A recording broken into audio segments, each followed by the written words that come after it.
కీనువ పెసరపప్పు పొంగల్ చేస్తున్నానండి. కీనువ అండి, ఇది నైట్ నానబెట్టుకోవాలి. ఇదిగోండి పెసరపప్పు, కీనువ నైట్ నానబెట్టాను. శుభ్రం కడిగి పక్కకి పెట్టుకున్నాను. వాటికి కావాల్సిన పదార్థాలు: కరివేపాకు, పచ్చిమిర్చి, వెల్లుల్లిపాయలు, మిరియాలు, ఉప్పు, పసుపు. ముందుగా కుక్కర్ తీసుకోవాలండి. ముందుగా స్టవ్ వెలిగించుకోవాలండి.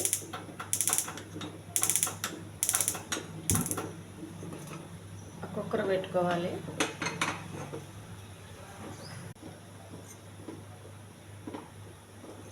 ఒక గ్లాస్ వాటరు,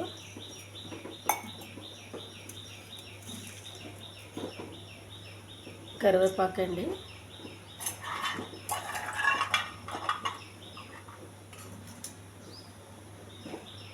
వెల్లుల్లిపాయలు,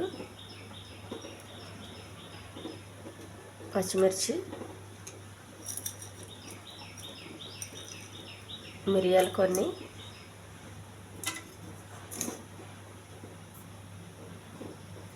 కొంచెం ఉప్పు,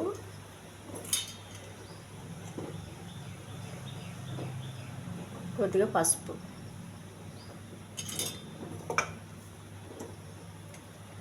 ఈ నానబెట్టిన మిల్లెట్స్ కీనువా వేసేయాలి.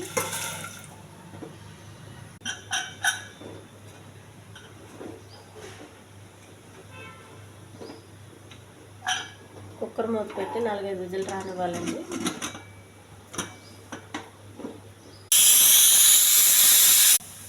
పొంగల్ ఉడికిపోయిందండి. ఇది నూనె లేకుండా చేసిన పొంగల్ ఇది. ఇంకా మనకు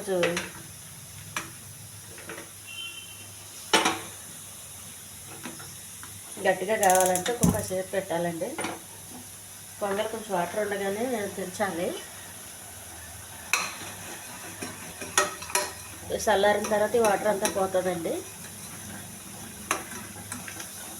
ఈ కీనువాని మనం మామూలుగా అన్నం వండుకుని కానీ వేరే విధంగా తినలేము.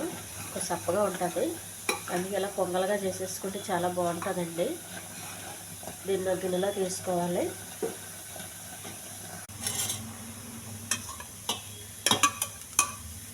చాలా జల్దీ పొంగలండి. అసలు నూనె వేయకుండా చేసిన పొంగలే. ఈ ఛానల్ నచ్చితే సబ్స్క్రైబ్ చేయండి, షేర్ చేయండి, లైక్ చేయండి, కామెంట్ చేయండి. ఇలా పెసరపప్పు వేసి చేసుకున్నప్పుడు కీనువాలో పొంగలి చాలా టేస్ట్గా ఉంటుందండి. కీనువా పొంగలి. దీనికి మంచి చట్నీ, మనకు నచ్చిన చట్నీ, ఒక టమాటా చట్నీ కానీ కొబ్బరి చట్నీ కానీ చాలా బాగుంటుందండి.